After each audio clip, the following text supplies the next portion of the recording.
Bonsoir à tous, bonsoir à tous. Voilà, ça y est. Ça va mieux? Ouais, ça va. Ouais. Je t'ai prendre un yaourt pendant qu'on faisait la pub pour les Pampers. Ouais. Voilà. Et alors? Un yaourt à quoi? Au glyphosate? Non, un yaourt à la coco. Au coco? Au coco. D'accord. Coco. Alors on peut reprendre, parce qu'en fait c'est vrai que je vous remercie Sabrina, je te remercie de m'avoir invité dans mon émission, de t'avoir invité dans notre émission. C'est notre émission. Ouais, voilà, donc les couches Pampers sont passées. Donc la première partie c'était bien quand même, hein, on a quand même on a quand même fait notre chanson avec une dédicace à qui on sait, hein, on en a vraiment parlé. Ouais. Maintenant on va pouvoir je vais dire passer à l'interrogatoire, n'importe quoi. On peut parler effectivement de ces êtres. Alors oui, tout à l'heure effectivement tu disais qu'on avait l'impression d'être dans les personnes qui ne ressemblaient pas du tout aux soi-disant victimes de pervers narcissiques manipulateurs, ou plus grandement on va dire des gros manipulateurs, on va dire. Alors que effectivement, enfin non pas effectivement, justement c'est le contraire, puisque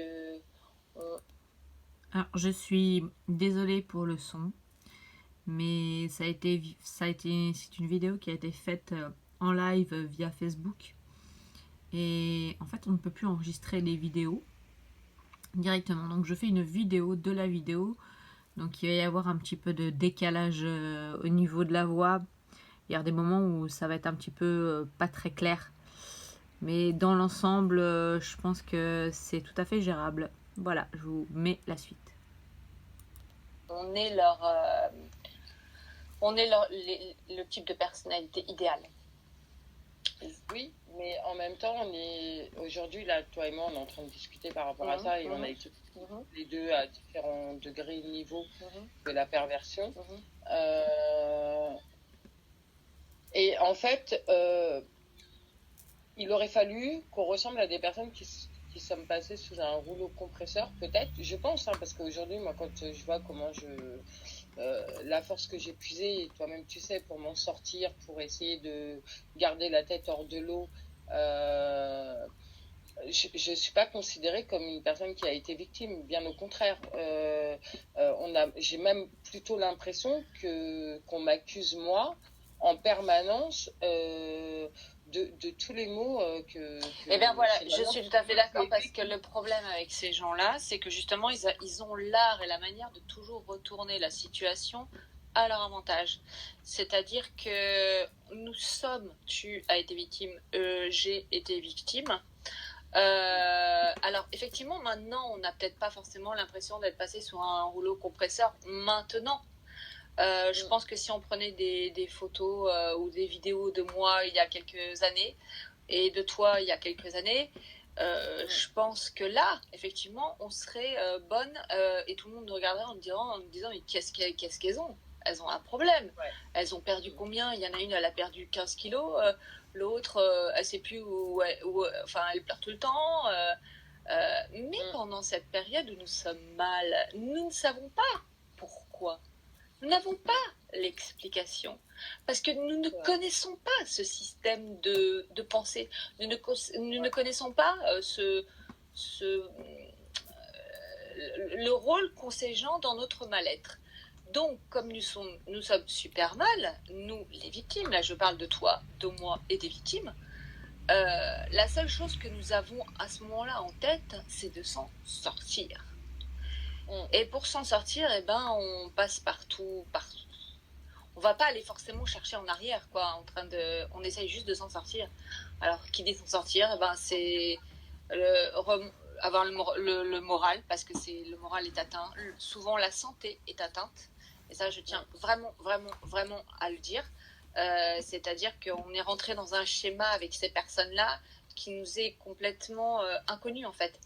Mais on en subit les conséquences. Et quand je dis on en subit les conséquences, c'est que tant qu'on ne le sait pas, tant qu'on n'a pas la connaissance pour ça, on ne sait pas, on croit que c'est nous, on croit qu'on est folle, on croit qu'on est bête aussi, parce que c'est vrai que quand même, il y a des fois, il y a des flashs qui nous reviennent en mémoire, où on s'est fait traiter de « tu n'es qu'une conne, pourquoi tu ne vas pas coucher avec un tel ?» C'est après, c'est au fur et à mesure de la reconstruction qui est très difficile. Alors, je vais juste faire un point très important ici. Quand on dit lors de la reconstruction, quand je dis celles qui ont la chance de faire une reconstruction, parce que il y en a beaucoup, il y a des femmes, mais je dis bien aussi qu'il y a des hommes qui sont victimes de pervers narcissiques, femmes aussi, qui ne peuvent pas s'exprimer parce que maintenant elles sont où ils sont à 6 pieds sous terre. Donc en fait, je pense que dans cette vidéo, ce qui est intéressant, c'est d'être des survivantes. Moi, je compare ça, et on peut penser ce que l'on veut, ça n'est que mon humble opinion. Je ne détiens pas la vérité, personne qui prétend détenir la vérité, personne. Au camp de concentration. C'est-à-dire qu'on a été traités comme des gens qui n'étions pas humains. Alors, moi, j'ai été un peu moins loin dans l'histoire, même si j'ai vécu pour ce coup avec la psychiatrie, les médicaments donnés à mon insu, comme les personnes qui ont été torturées sous l'ère nazie, hein, il faut quand même le reconnaître. Hein, tout à fait. C'est exactement la même chose. Tout à voilà. Alors moi, j'ai été moins loin dans l'histoire. J'assimile ce que j'ai vécu avec mon ex-conjoint à Guantanamo. C'est-à-dire privation de sommeil. Mais enfin bon, oui, de toute façon, je connais. Toutes ces périodes où on prive l'être humain de sa dignité, où on prive l'être humain de son libre arbitre, où on prive l'être humain de sa liberté, de son amour propre. Tu vois, tous ces mots. Alors, tout à fait. Tous ces mots de privation. Donc il y en a. Là, j'en ai cité 2 mais il y en a partout. C'est ce que vivent actuellement les gens en Birmanie, là, les Rohingyas. Tout à fait. Tu vois, alors attention, hein, je dis pas. Si on va dire oh là là, tout de suite, si lui était arrivé ça, elle parlerait pas comme ça. Eh ben, je suis désolée, mais en France, il y a des femmes qui dorment dans la rue, qui vivent dans la rue. Tout à fait. SDF et qui vivent avec la peur au ventre. Et moi, quand j'ai parlé avec, tu te rappelles, quand j'ai tourné pour Woman, quand j'ai expliqué mon parcours aux journalistes, elle me dit, mais en fait, vous avez les mêmes symptômes qu'une personne qui vit en guerre. Bah, alors là, évidemment, il n'y a que toi qui peux avoir ce témoignage parce que malheureusement, toi, là, ça, tu l'as vécu, de vivre dehors. Et malheureusement, je pense que beaucoup de femmes qui ont été sous la violence d'un homme, et comme on le sait d'ailleurs, toutes les personnes qui ont affaire à la violence des personnes avec qui ils vivent actuellement, donc plus souvent des hommes, hein, parce que si tu prends un homme par rapport à une femme, en général, il est toujours plus fort qu'une nana, hein, donc de toute façon. Ouais, c'est clair. Quoi qu'il se passe, la plupart du temps, quand il y a un problème, et alors là, c'est là où les PN sont rois, c'est-à-dire que la femme est obligée de partir parce que ça n'est plus viable. Et on n'est pas forcément arrivé dans les coups. C'est ça que je veux dire. C'est qu'on n'est pas forcément arrivé. Il y en a certains, ils sont tellement de haute volée, j'allais dire, mais dans le mauvais sens du terme, attention. De haute volée qu'en fait, ils n'ont pas eu besoin de mettre une baffe ou de mettre des coups. On a eu des esquisses, il y a eu des débuts. Mais tout se passe dans le verbe. Et dans la manipulation psychologique. Et de nous faire. Je m'entendais pas en double et là je m'entends en double. Je comprends pas. Ah, c'est bizarre. Ah, c'est dommage. Ah, c'est dommage. Donc comme je vous expliquais tout à l'heure, effectivement, la voix c'est pas top et je le dis clairement, je m'entends en double. Mais bon, j'espère que ça restera quand même audible pour tous ceux qui s'intéressent à cette vidéo qui, je pense, est assez pertinente puisque nous sommes, je répète, toutes les deux avons été victimes de pervers narcissiques manipulateurs et il n'y a eu aucune prise en charge par la justice, rien n'a été reconnu par la justice. Donc je remets en route. Bon, c'est pas grave. Bon, c'est pas grave. Non, c'est ma fille qui Non, mais c'est pas grave. regarde les lives et qui dit que je suis trop moche. Tu sais que ça fait toujours plaisir à les mots d'amour. Oui, ce que ça s'appelle, on s'appelle ça l'amour vache. Ouais. Alors je voulais juste faire un petit aparté concernant ce petit épisode. Bon là il s'avère que c'était avec sa fille à Sabrina en fait qui lui a balancé une vacherie, mais c'est tout à fait, on rentre tout à fait dans la façon de procéder du PN. Donc j'ai pas dit que sa fille était PN, ça n'a rien à voir, mais je saisis l'opportunité pour vous expliquer qu'en fait un PN, quand il va vous dénigrer, quand il va vous rabaisser, quand il va vous humilier, il le fera toujours de manière très pernicieuse, c'est-à-dire que personne n'aura vraiment entendu. Ou alors ça va être, comme je dis souvent, et c'est souvent le cas, entre deux portes.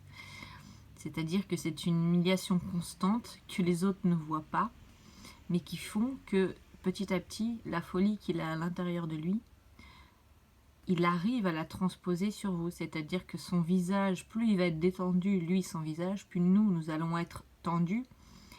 Et voilà pourquoi on va nous accuser, nous, tellement facilement, d'ailleurs beaucoup trop facilement, du fait que nous soyons les personnes agressives, des personnes qui ne sont pas gentilles avec ces pauvres, avec les manipulateurs. Mais pourquoi? Parce que ils nous agacent par derrière, ils nous poussent à bout par derrière. Voilà, je voulais faire mettre cette petite pensée, j'en profitais parce que je trouvais que c'était une formidable opportunité de la manière dont un réel pervers, un manipulateur agit. Voilà, je mets la suite. C'est pas très sympa, les enfants comme Non, c'est pas. C'est Non, pas mais surtout, bon, surtout à la télé. Ouais, surtout. Non, à la télé. mais c'est tiens, pas grave, non mais tiens, la beauté relative à l'œil qui la je regarde. vais prendre cet exemple, mais qui est pas prendre forcément entre ta fille et toi. Mais Oui, c'est pareil. Alors là, je n'avais pas entendu parce qu'il faut savoir qu'on ne s'entendait pas très bien. Oui, effectivement, la beauté est relative, n'est-ce pas? Donc ça, c'était un message privé pour Sabrina. C'est pour ça que je le faisais. Voilà, allez, je remets. ce qui se passe là, par exemple, elle a parlé à côté de personne, admettons personne n'a entendu. Toi, tu vas être tendu, tu vas pas être bien. Le PN, il est comme ça. C'est qu'il va vous mettre la pression entre deux portes. Et vous allez arriver devant vos amis. D'habitude, vous êtes très très bien, ou la famille. Et là, il vous a mis la pression à l'intérieur, ce qui fait que vous n'êtes plus vous-même. Ouais, Et tant c'est clair. en fait, quand on est avec cette personne, on est sous cette personne, on est sous leur emprise, on ne le sait pas. Mais quand on commence à le comprendre et qu'on redéveloppe notre propre libre arbitre, c'est là où le monstre sort. Alors, pareil, j'ai fait encore une aparté parce que le libre arbitre, eh bien sûr, c'est le nerf de la guerre dans cette histoire. Parce que tant que l'on est sous l'emprise d'un pervers narcissique manipulateur, il a une telle construction qu'il arrive à nous faire perdre totalement la vision réaliste, j'allais dire, de lui-même, des choses. Et en fait, on perd notre propre opinion et donc notre propre libre arbitre. Et c'est à ce moment-là où en fait, alors que nos sens devraient être en éveil, c'est à ce moment-là où en fait le piège commence un peu à se refermer, puisque au lieu d'avoir l'esprit bien ouvert, notre esprit lui donne entièrement notre confiance. Et évidemment, c'est à ce moment-là que le piège est en train déjà de se refermer depuis le début, parce que de toute façon, c'était son objectif, mais nous on ne le savait pas. Mais quand on perd notre libre arbitre, là le piège s'est clairement refermé. Je mets la suite. De sa tête angélique coupée, d'ailleurs, on s'en fout. Mais c'est clair, mais bon, alors tu vois, je pense que ces personnes-là sont attirées par des êtres de lumière, tu sais. Oui, oui. Des personnes lumineuses. Je Oui. parle pas au niveau même Oui. spirituel, Non, hein, non, je j'ai parle des compris. personnes Non, non, qui j'ai compris. rayonnent, Oui. qui ont la joie de Oui. vivre, qui trouvent des solutions à tous les problèmes de la planète. Tu vois, des personnes qui sont... Oui, alors elle a exactement raison parce qu'effectivement, ils sont attirés par des êtres de lumière. On peut les appeler des trophées, mais des êtres de lumière, des êtres qui ont une âme profonde qui va ressortir de l'extérieur. Ils sont réellement, au fond, attirés. Mais la réalité, c'est qu'il y a plus de haine en eux, de par le fait que nous sommes des êtres, entre guillemets, de lumière, parce que eux ne peuvent pas la voir. Ils se savent, au final, ils se savent impossible d'être ainsi. Donc en fait, ils nous admirent en quelque sorte, mais en même temps, ils ont un profond mépris et une profonde haine et une profonde envie de détruire ça. C'est là où toute l'ambivalence naît et existe. qui sont bien. Et quand ils nous privent donc de tout ça, de cette lumière, de ce libre arbitre, mine de rien, hein, Oui. Quand on nous prive, et le jour où on le retrouve, ce libre arbitre, il y a, je ne sais pas comment expliquer, il y a tous les mécanismes.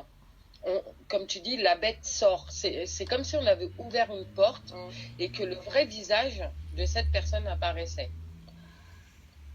Oui, carrément, oui. Carrément. Et pour nous, du coup, c'est à ce moment-là qu'on a le déclic, qu'il y a le réveil. Alors, oui, effectivement, tu as tout à fait raison. Moi, je sais que j'ai eu un déclic avec la personne avec qui je suis restée le plus longtemps. Hein. Je ne fais pas de la diffamation, je ne donne pas de nom. Il y a eu ce jour-là, d'ailleurs, c'est le jour où j'ai décidé de partir. C'est là où, en fait, on peut expliquer qu'il y a une sorte de, je suis désolée, mais de maladie, quoi. Ils sont dans un déni total, ils sont dans une... Ils sont dans un clivage total, en fait. Ils sont incapables de se remettre en question. C'est là où je tiens à dire une chose. Alors en fait, moi j'ai oublié de dire une chose lorsque je parlais, c'est-à-dire qu'effectivement, le jour où j'ai vu, en fait, j'ai clairement vu deux personnes en même temps, tel un schizophrène. Pour moi, ça s'est révélé comme ça. C'est-à-dire qu'il s'est tourné vers moi d'une manière, il était absolument exécrable, puis il s'est tourné vers l'autre personne en étant complètement adorable. C'est-à-dire que là, on n'est plus dans un jeu d'acteur, on est dans une double personnalité. Donc là, on rentre vraiment dans une pathologie. C'est pour ça que je dis que les manipulateurs et les pervers narcissiques manipulateurs, c'est une pathologie. Mais ce n'est pas une pathologie soignable. Je remets la suite. Je vais un petit peu ailleurs, mais je vais essayer d'y revenir. On ne verra jamais un PN ou un grand manipulateur chez un psychologue, un psychanalyste ou un psychiatre. Et en tous les cas, ou alors un psychanalyste ou un psychiatre qui est très bon, qui est bon, on va le déceler très vite, il va dire écoutez, monsieur, c'est pas la peine de revenir, madame, c'est pas la peine de revenir, c'est bon, vous remettez tout mon discours. Bon, alors pareil, je coupe parce que là, ma voix, ça fait bizarre, elle est en double, c'est pas facile pour comprendre. Oui, alors ça, je tiens à le dire parce que nombre de PN qui disent que nous sommes soi-disant folles, ils n'ont pas de chance, ces pauvres PN, ils ne tombent que sur des folles, lol. En fait, le réel fou, c'est lui, ou c'est elle, parce que, enfin, c'est le ou la perverse, parce que la personne, la victime, elle est capable d'aller voir un psy, ce qui relève d'une bonne santé mentale. Parce que qui dit aller voir un psychanalyste, un psychothérapeute ou voilà, qu'importe, un psychologue, dit être capable de remise en question, dit ne pas être dans le déni, mais être face à la réalité. Donc nous en sommes capables. Le PN, lui, en est incapable. Ça, c'est l'indice numéro 1. Il va peut-être y aller une ou deux fois pour faire diversion. Mais si vous le pistez et vous le suivez réellement, vous verrez qu'il est incapable. Mais il en est incapable. C'est au sens littéral. C'est une pathologie. Une pathologie qui ne se soigne pas en psychothérapie. Très important. voilà, il est incapable de remise en question. Comme il est incapable de remise en question, il va transposer toute sa folie intérieure sur la personne qui lui est le plus proche. Et bien là, en l'occurrence, on parle de la compagne, de la mère, pas sa mère à lui, mais de la mère de ses enfants, de sa femme. Bien sûr, ouais, c'est ça. Et tout à l'heure, je ne sais plus ce que je disais. Mais c'est vachement important ce que tu as dit. On n'a pas le profil, on croit qu'on n'a pas le profil. Mais on revient de non, nous, on sait qu'on est des victimes. Oui. Non, mais le problème, il ne se pose même pas là, c'est ceux qui nous écoutent. Voilà, ceux qui nous écoutent, il faut qu'ils comprennent que... bon, en même temps, j'ai envie de dire, il n'y a pas de profil, parce que lorsqu'ils se séparent, quand toi, voilà, vous êtes séparés, quand moi... Alors attention, ça c'est un point super important. Quand nous, les victimes, avons ouvert les yeux et avons enfin trouvé le courage de pouvoir partir, oui, parce que c'est toujours les victimes qui partent. La justice protège les PN. Les PN restent tranquillement chez nous, on va dire, hein, parce que c'est en général nos appartements, ou voilà. Ça c'est odieux. La justice ne fait rien pour nous. Qu'est-ce qu'ils font?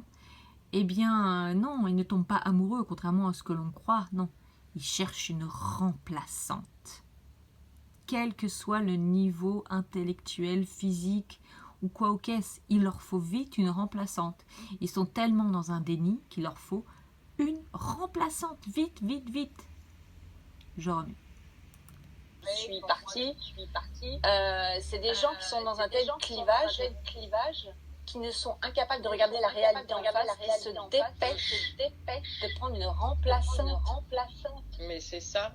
c'est ça. Ils croient que c'est une partie de cartes. Alors, on a perdu la reine de cœur, sans faire de jeu de mots, c'est vrai. Et ils vont prendre tout de suite n'importe laquelle, quitte à prendre la reine de pitch. Voilà. Ils changent. Ils vont prendre la reine de pitch. Ils changent, ouais. Voilà. Et ce qui est important aussi, qui est un des facteurs majeurs dans le mécanisme des pervers narcissiques, c'est qu'ils sont très forts pour utiliser les tierces personnes. Et ça, c'est un truc de... Alors, concernant les tierces personnes, je vous mettrai une vidéo que j'ai consacrée au rôle de la tierce personne dont adore utiliser que le pervers narcissique adore utiliser. Je la mettrai en lien en dessous de la vidéo pour vous y référer. C'est en fait simple à comprendre, mais essentiel dans toutes les relations avec les pervers narcissiques. Ils usent et abusent d'une tierce personne, qu'ils manipulent bien sûr, comme un pantin. Écoutez Sabrina ce qu'elle va dire d'ailleurs. Alors voilà, c'est ça. C'est-à-dire qu'ils sont capables de monter la personne, admettons, avec qui ils vivent actuellement, alors qu'ils ne nous connaissent pas, par exemple, de la monter totalement contre soit toi, soit contre moi. Bien sûr. Parce qu'ils vont leur faire du lavage de cerveau, parce qu'ils sont sous emprise. C'est d'ailleurs pour ça, et d'ailleurs je t'en ai toujours remercié, Chris, on est bien d'accord, c'est que de par ton histoire, tu m'as fait avoir un autre regard d'une deuxième vie. Merci Sabrina pour le compliment, je t'ai fait réfléchir et tout. Ouais, un peu d'humour hein, là-dedans, bordel. Bon, non, quoi si. Finalement. Par rapport à sa nouvelle conjointe. Tu vois ouais. Le fait que toi, t'aies vécu du côté finalement de cette nénette, quoi, tu vois, parce que finalement, c'était toi la deuxième femme. Alors, pour remettre l'histoire dans la... Voilà, c'est parce que, en fait, Sabrina fait référence au fait que moi, j'ai vécu avec un très grand manipulateur pendant 14 ans, qui a été en couple une première fois, dont il a eu 2 enfants avec cette personne, qui depuis, malheureusement, s'est suicidée. Et donc, lorsque elle transpose, en fait, sa compréhension, Sabrina transpose sa compréhension de l'histoire en prenant l'exemple du moment où moi je vivais sous l'emprise en fait du PN, qui, je pense, par derrière, devait faire des profondes menaces psychologiques sur son ex-compagne et mère de ses enfants. J'espère que ça c'est assez clair. On continue. Ton discours m'a quand même pas mal fait réfléchir. Je suis pas rentrée dans une comment ça s'appelle, rivalité. En fait, entre toi et moi, j'en ai strictement rien à faire. J'ai même juste envie de te dire que et c'est là où réside ma force, c'est qu'il vaut mieux faire envie que pitié. Et moi, cette femme-là, aujourd'hui, elle m'apporte que de la pitié. Que de la pitié. C'est-à-dire que elle est là, elle fait faire des choses à mes filles, comme tu sais que moi, celle de 13 ans en ce moment, elle me parle pas, parce qu'elle est à fond derrière cette nénette. Alors en fait, c'est important là aussi ce qu'elle dit, parce que quand elle dit qu'elle lui fait pitié, ça veut dire que en fait Sabrina a compris qu'elle était que la nouvelle compagne de son ex-mari en fait était sous l'emprise. Et donc en fait quand elle dit qu'elle fait pitié, c'est parce qu'elle a compris qu'elle est dans le même cercle vicieux que Sabrina le fut à un moment donné, que moi je le fus à un moment donné. Il n'y a que quand on en sort qu'on peut, et que quand on a l'intelligence de se remettre en question, ce que je rappelle le PN est incapable de faire, lorsqu'il y a tout ça mis bout à bout, qu'on est capable de poser des mots MOTS sur les mots MAUX. Moi, comme j'ai dit, comme j'ai expliqué, de toute façon, ça restera ma fille. Maintenant, si elle n'est pas, si la nénette, ça lui fait plaisir de priver une maman de ses enfants, j'ai envie de lui dire, mais ma cocotte, tu sais, t'es pas à l'abri, toi non plus, quoi. Mais Sabrina, est-ce que tu penses est-ce que tu penses que c'est plutôt elle et c'est pas plutôt lui qui joue sur sa nouvelle mais bien sûr, c'est pour ça que je te dis qu'elle me fait pitié dans le sens où elle est en train de vivre ce que finalement on a toutes vécu. C'est de la manipulation mentale et que T'es dans le noir. Ouais, c'est parce que le radiateur, hein, parce que on a un problème chez nous, c'est que si tu allumes le radiateur, tu peux pas faire à manger. Donc tu choisis, soit tu manges, soit tu te chauffes. Tu sais, c'est la modernité. Bah ouais, voilà. Coucou. Hein? Ça y est, t'as bugué. Chris, elle a bugué. Bon, alors voilà, donc là, la vidéo qu'on a faite, puisqu'on l'a découpée en plusieurs fois, c'est pas évident sur FB. C'est terminé. D'ailleurs, je trouve que la manière dont cette vidéo s'est terminée montre bien quand même la précarité dans laquelle se trouvent les victimes. C'est-à-dire que bon, pour faire clair, moi je suis dans un studio, Sabrina est dans un studio aussi, puisqu'elle est dans un 19 mètres carrés. Voilà, alors que les PN sont couverts par la justice. Les PN ne sont pas responsabilisés, déjà qu'ils ne le sont pas dans leur tête. Alors en plus que la justice les déresponsabilise, c'est vraiment plus que grave. C'est une destruction programmée des gens. Mais attention, on veut détruire la société, ou la justice veut détruire les gens bien. Les gens avec de la morale. Les gens avec une éthique, de la morale, des limites. Des limites. Parce que les pervers narcissiques sont des êtres qui n'ont pas de limites.